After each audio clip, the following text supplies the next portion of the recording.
Let's take a look at the joysticks. There's only one thing that has changed. The tongue is now rigged and it is plugged in this LTH joystick.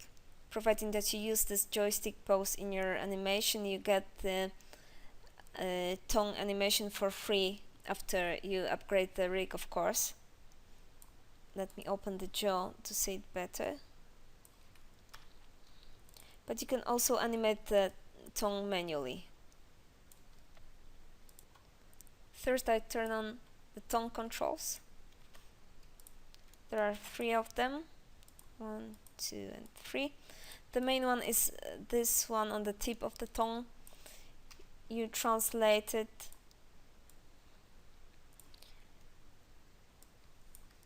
or you can rotate it in X. You can scale it and you have this roll attribute.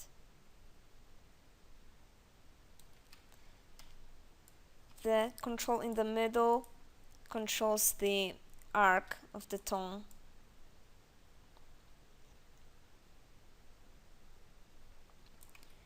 And the base one offsets the entire tongue.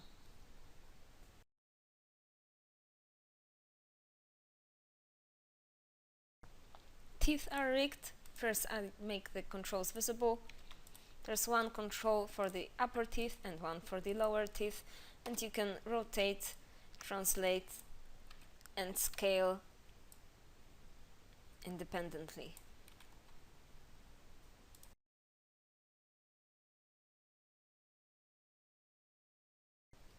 Now cheeks and ears. Nothing fancy with them. I turn on their visibility of the controls. You can scale the ear with the space control, and there are 2 secondary controls.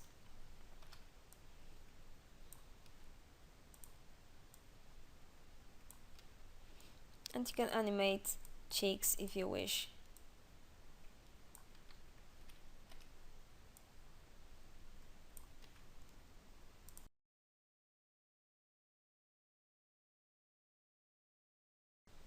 Eyes are a little more interesting. Here you see a reference of a real horse blinking. What is unusual about horses' eyes is that they don't have a visible pupil and there are no clear brows that would be independent of the upper eyelid. I wanted to reconstruct this behavior with the rig. Although there are 3 brow controls, when you close the eyelid with the upper lid master control, you see the brow controls follow. Eye controls are lined up on a flat plane. Planar translation means that the skin wraps around the eyeball. The same with these joint controls. One exception is the inner joint control. The skin here doesn't wrap, it moves in a linear way. The skin doesn't stick to the eyeball, so wrapping it around the eye just didn't make sense. Z translation moves the skin out from the center of the eyeball. These 2 triangular controls are for eye blinking. When they touch each other, it also means that the lids are closed. If you move the upper and lower master control together, the lids should be synchronized as well. If you rotate in Z, you can quickly pose the eyelid in an interesting pose. You can also scale with these controls. I set up scaling so that it doesn't affect the outline of the lid. To change the direction of the eyeball, you translate the circular control. You can also rotate this control, but then tear duct follows. When you scale, you also scale with the tear duct. I made a so-called soft eye setup. When you translate this control to change the direction of the eyeball, the lids follow slightly. If you don't like this behavior, you can turn it off with this soft eyelids attribute. Then there's no effect on the eyelids, or you can crank it up to 2 to make it stronger.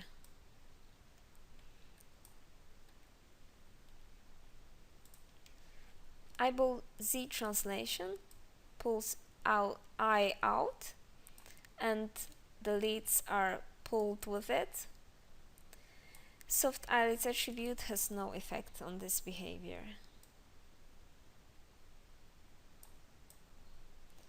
The master upper control affects the brows, as I mentioned before, but you also have these joint controls, and the brows don't follow joint controls by default, but you can make them do so. Under each brow control there's this follow joint control attribute. When it is set to 1, now the brow will react to the joint control movement.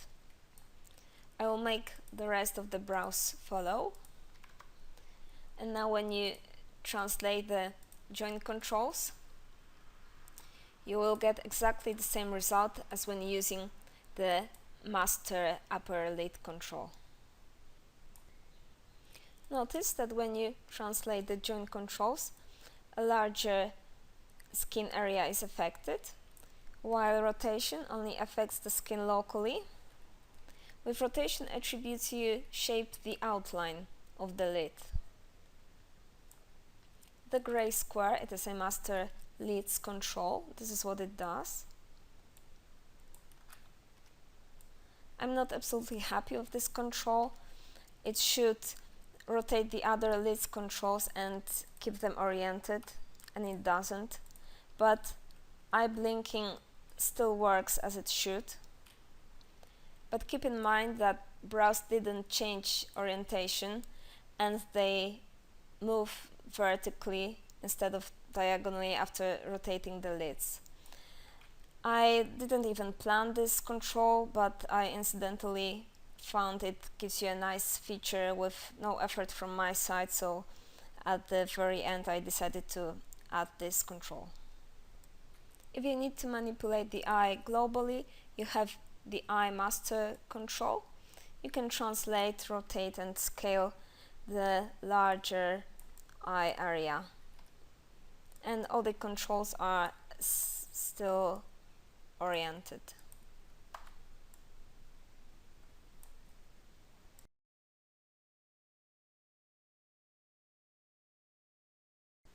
Now we're going to look at the gum fixing controls. Previously, and this is the old rig, when you manipulated the jaw, the gums quite quickly started to stick out. Now this should be better, but still it may happen. It's some more extreme poses. And you have these gray controls to fix gums if needed. And you can translate with these controls, or scale, or rotate.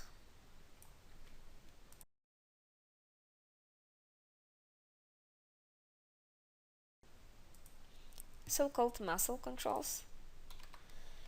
They have arrow shape, and there are 4 of them on each side. With these controls you will create an illusion of underskin muscle bulging, and this is what I wanted to reproduce on this video.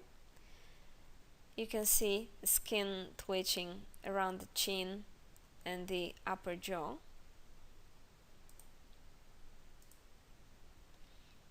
These controls are quite unusual, but all of them look similarly. First you translate in Z to adjust strength, and I will emphasize the effect. And then you translate in X to perform the actual action.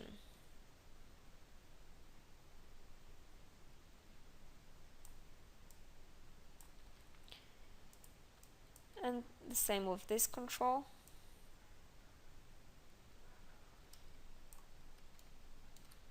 And here.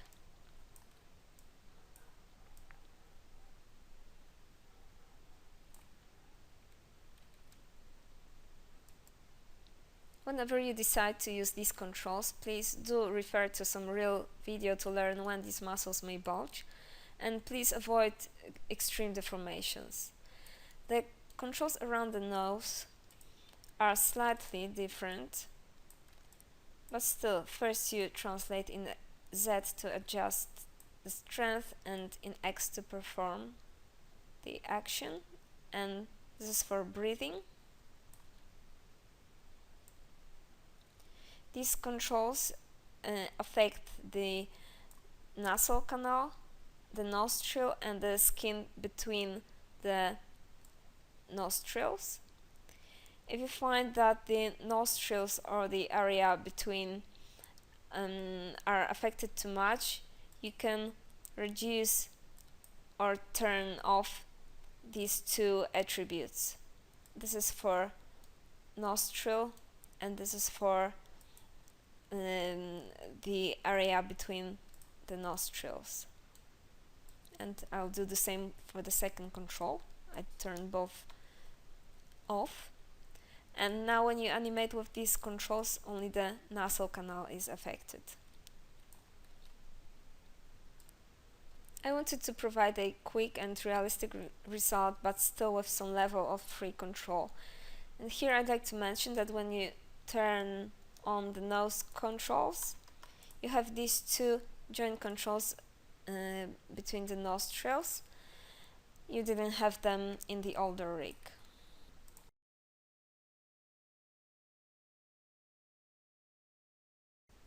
Another fun thing is the master muzzle control.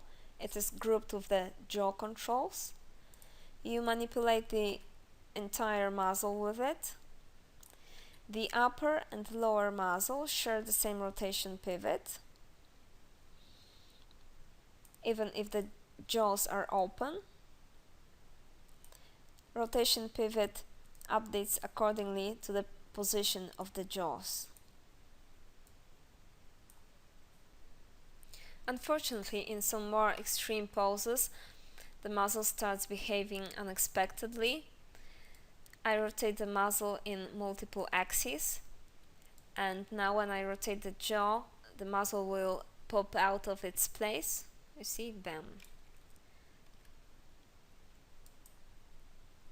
But I hope it is rare, and still you may get some interesting poses thanks to this control.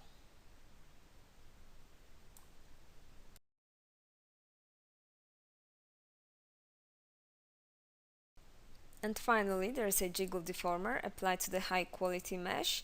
The fast mode doesn't have it. Here you can see the area where the skin may jiggle, around the nostril, inside of it, and under the chin. Here we are looking at an animation made by Alexandra Maranon. This is a comparison between the animation without the jiggle deformer and with it, and you can see a little skin twitch above the nostril and a skin drag under the chin.